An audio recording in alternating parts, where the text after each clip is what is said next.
Live from our studios in Parklands, Nairobi. Glad you could tune in to TV47. It's now time for Newsfeed. Let's take a look at what is happening in the world of news. My name is Linda Alela. Your feedback is valued. Hashtag Newsfeed. Let's get to hear what it is that is happening around you, even as we ponder on these particular stories that we have for you this afternoon. Now, let's get to it. And over 15 people have died in a fatal road accident along Malindi-Mombasa Highway. The accident involved a bus and a truck. 13 people died on the spot, while 2 passed on while receiving treatment at the Malindi Hospital. The survivors were rushed to Mombasa County Hospital, where they're receiving treatment. One is in critical condition.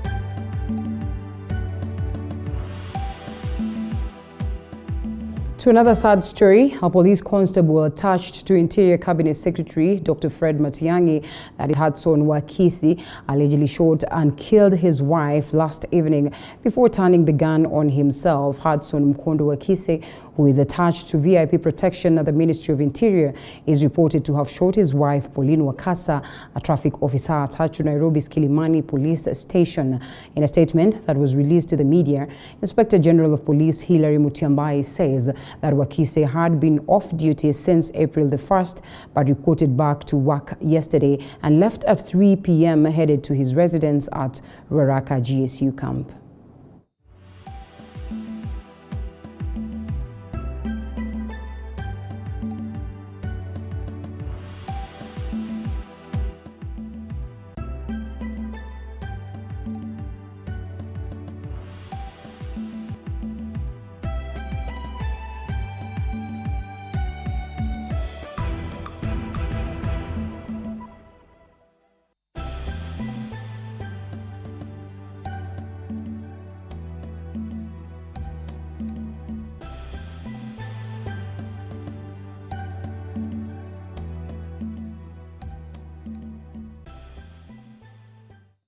And the Council of Governors is holding a session at the Delta House in regards to matters health. Currently, Kisumu Governor, that is Professor Peter Anyang'-Nyong'o, is on board discussing this. So let's get to listening into that. Counties as follows. There is a total of 8,073 beds in 888 isolation centers, out of which 6,159 beds are available for patients. There are a total of 417 beds in the ICU, out of which 259 beds are available for new patients. And there are a total of 196 beds in the high dependency unit, out of which 104 beds are available for new patients. Secondly, the status of oxygen supply. In the last few weeks, there has been tremendous focus on the shortage of oxygen supply in the country. Indeed, there was a report not too long ago that our national referral facility, Kenyatta National Hospital, had acute shortage of oxygen. The people of Kenya would like to know what the status of oxygen supply is in our counties. Let me inform the nation that cumulatively, in 47 counties, there are 58 oxygen plants, out of which 42 are functional. A total of 2,828 oxygen cylinders and 730 concentrators are available. Additionally, there are 3,601 isolation beds connected to oxygen across the 47 counties.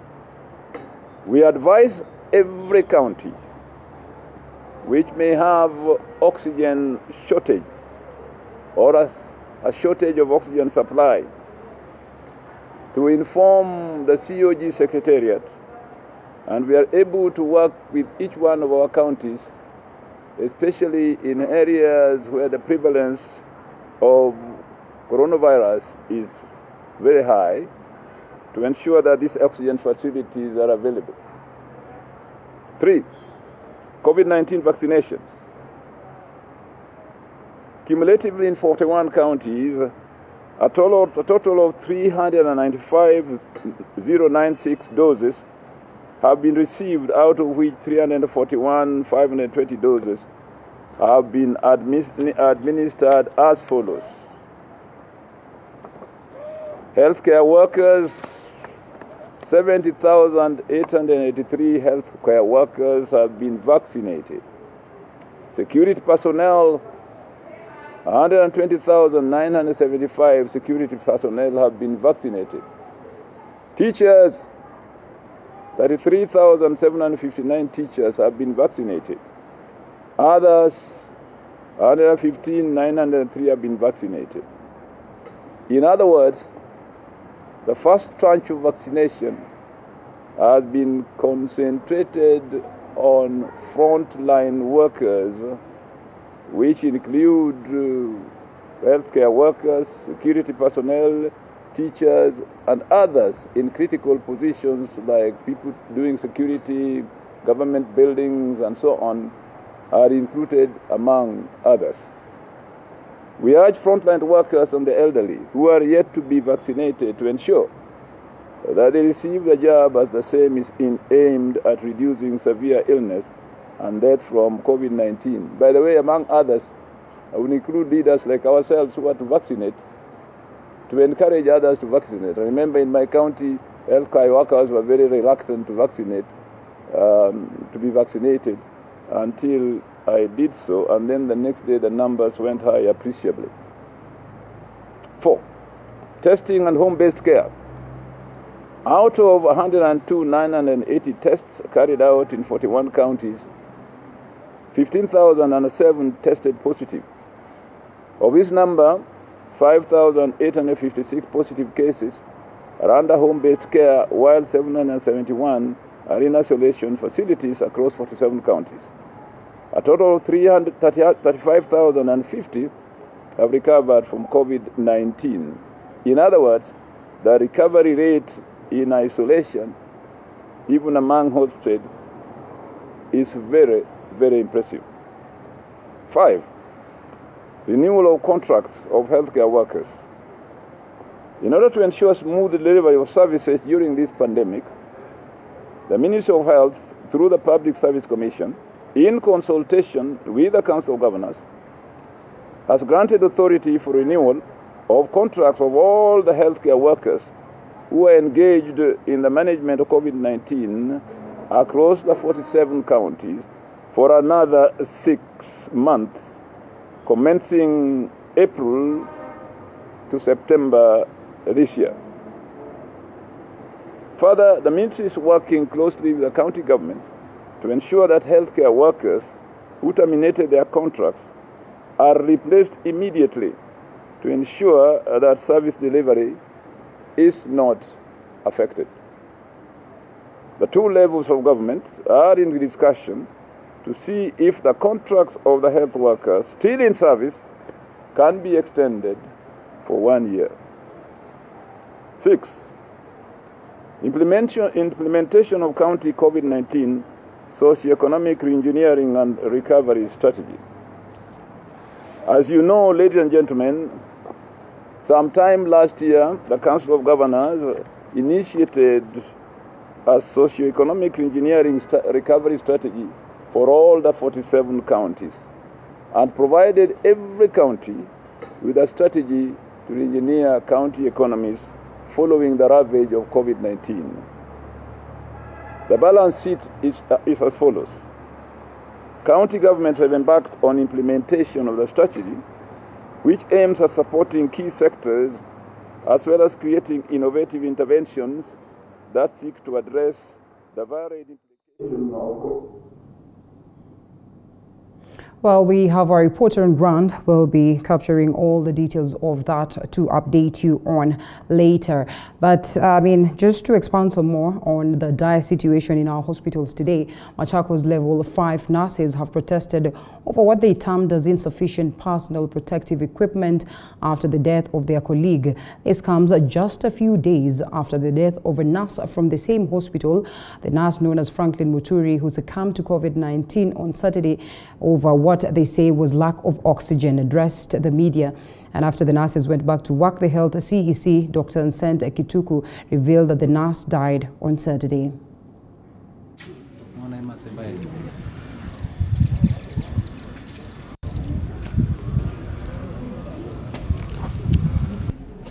As I've said, that our colleague, the nurse, is the family who requested that he be transferred to Nairobi. What I'm saying is, as Machakos County, we've had very many patients coming from neighboring counties, including more than 50% of the patients in our COVID-19 ICU are from outside Machakos County. And because of that, the demand for consumables has been high. But our duty is to ensure that there is continuous replenishment. And that's what we are doing. At no given time would we wish to expose any of our healthcare workers to risk. And I remind my healthcare workers that they have a duty to protect themselves. No healthcare worker should work without the proper personal protective equipment. Now, with the onset rains in Nairobi, residents in slum areas have expressed fears and concerns as they grapple with sewer water seeping in their houses, saying it is making their homes uninhabitable. Now, residents of Mukuru, Kwarub and slums describe the rainy season as dangerous to them, for it exposes them to hygiene-related diseases like cholera, among other health challenges. Now, school-going children are the most affected during the rainy season.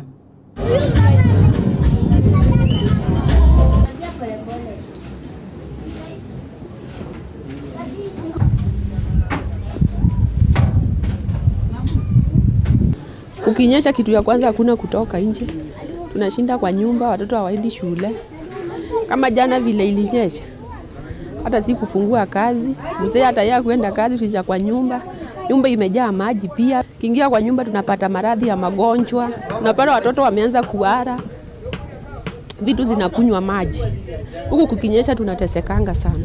Hizi drainage ni za maana, kama tunaweza pata drainage ambazo zinaweza flow na maji zikipeleka direct kwa mto bila kuingia kwa siwa. Na pia tukue na siwa ambazo haziwezi leak zikirudisha kwa community. Tuko msimu ambao unaongojewa mvua kubwa. Kuna magonjwa ambayo pia imekuwa imetukabidhi hapa ndani ya mtaa. Before corona ikuje Kenya, tumekuwa na zile magonjwa zimekuwa zikitupiga kila siku, na ambazo zimekuwa ni janga kwetu kama community. Ni majanga kama za magonjwa ambayo ni kama cholera, kuna pneumonia, unapata pia kama malaria, na mara mingi zinasababishwa kwa sababu ya zile drainage ziko nazo zinateremsha maji. Well, over 3,000 elderly persons in Narok County thronged the Narok Referral Hospital to receive the COVID-19 jab. Speaking during the exercise, they expressed renewed hope towards fighting COVID-19 that has elicited fear among them.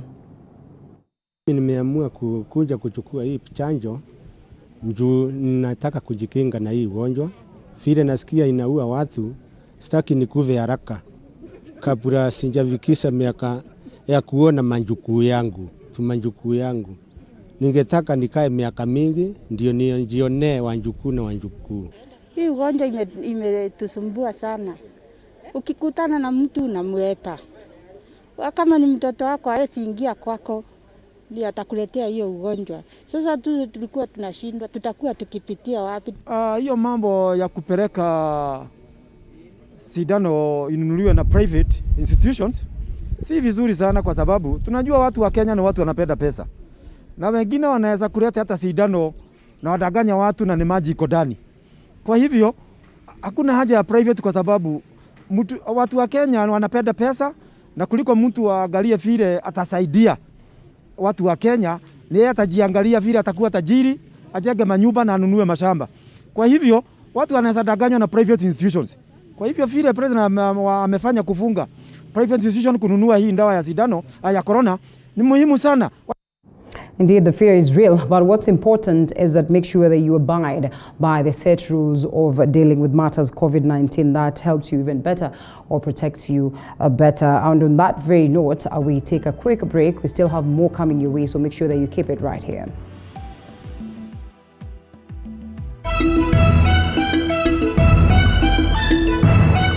As the country gears up for possible BBI referendum and 2022 general elections. As the salvos enter a too familiar territory, William Ruto will serve his 5-year term as the deputy president. Pundits Night is here to give you powerful, thought-provoking political commentaries. The mountain can produce a country. Give Moses Kuria a chance to respond. Let me ask you this. Are you not taking advantage of first my situation? You talk about the people with the ultimate power. Kikuyus will vote for somebody from outside their community to be the next president of this country. We talk to the newsmakers, the opinion shapers, and the pundits. Fair enough. I believe that part so that I don't lose. As we dissect everything you need to know to make an informed decision.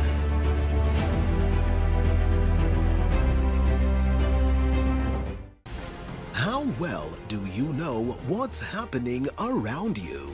Morning Cafe with heated political debates. The position of the Prime Minister will go to a party with the most elected members. I clearly know that neither Raila nor Ruto are in the work plan on the roadmap for transition as far as the government is concerned.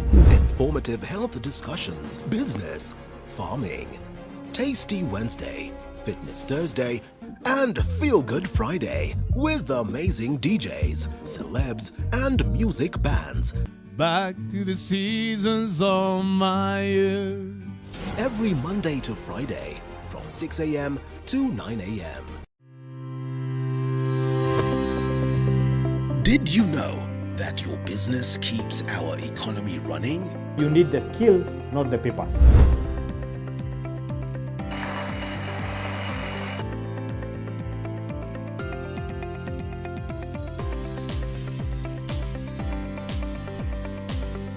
Always tell yourselves, one day at a time. You can't do everything under one roof. Over time, I've had to realize that good things take time. T7, the home of untold stories.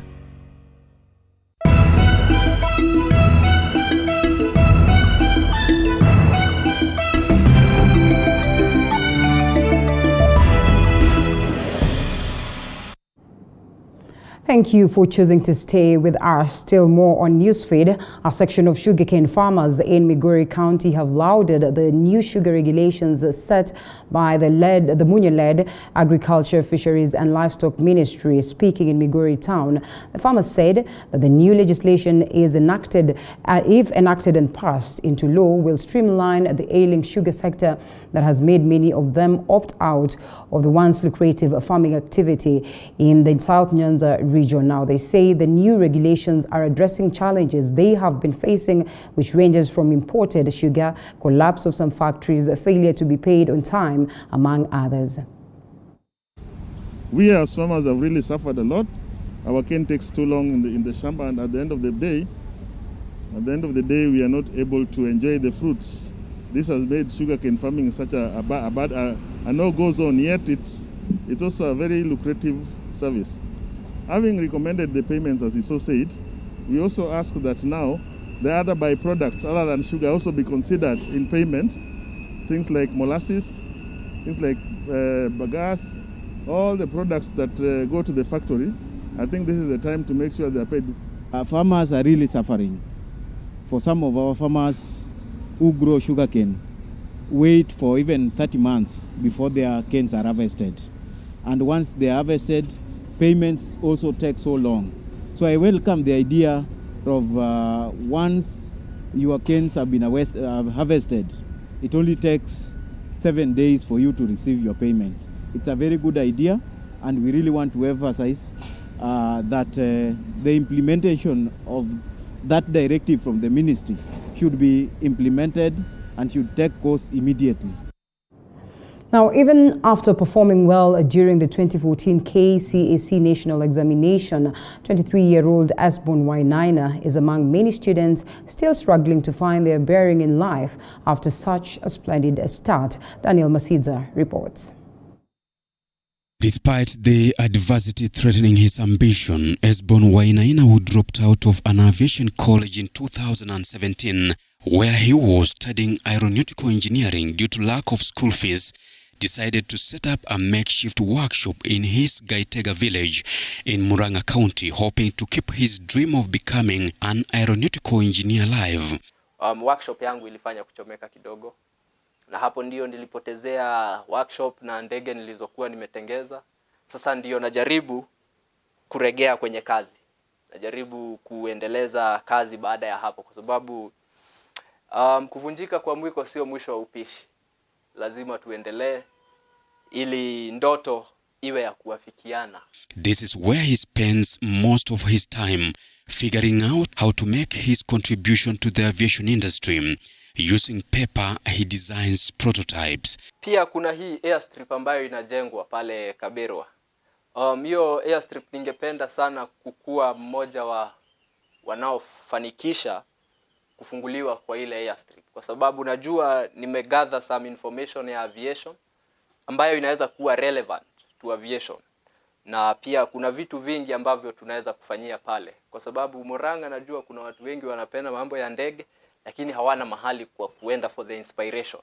Charity Mudhoni, Esbon's mother, and Dr. Simon Gishuru says that such talents must be identified and nurtured. Sasa Esbon wakati alikuwa mdogo alikuwa bado anapenda hii maneno ya ndege sana sana sana. Hata kabla aende shule alikuwa anajaribu kuruka kama kuku, hata alikuwa anangoa manyoya ya kuku. Tukichinja anataka yale mapawa aweke hapa kwa mabega yake, ndio ajaribu kama atafurahi kama kuku.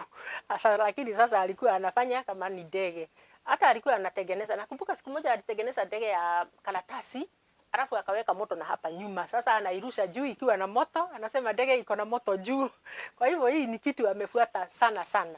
Watu wetu tukipata vijana kama hao, wale walio na maono kama vile huyo kijana aliye nayo, tumsaidie bila kusita, kwa sababu utajiri utaingia nchini Kenya sio ati kwao nyumbani peke yake. Tukashikana sisi sote walio na uwezo, tumsaidie mpaka afike kiwango ile anatarajia kufika. As we leave, Esbon Wainaina makes a clarion call to the youth not to easily give up on their dreams in times of adversity. Daniel Masiza, TV47. Thanks, Daniel, for that piece. Quite encouraging there. All the best to him. Now, over 100 widows from Homa Bay County gathered at Sikwathi SDA Church to reflect and pray for the challenges they face since their husbands died. Now, they say that most of them are subjected to a degrading and life-threatening mourning and burial rites and other forms of abuse, including being left homeless with their children. Some of the women say that the challenges result in depression, emotional torture, and financial constraints, although they have remained strong in fending for their families single-handedly.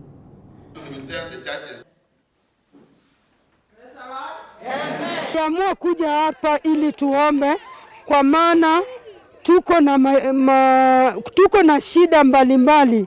Kama shida iko kwa ukoo wetu, unaona saa zingine umeachwa na watoto na unakataswa hata kuchukua ng'ombe ukamue, unakataswa kulima. Sasa tunakuwa na shida. And some are so much in despair. Some of them go through, they are left with the children, everything snatched from them, taken away from them. Some of them are even sick.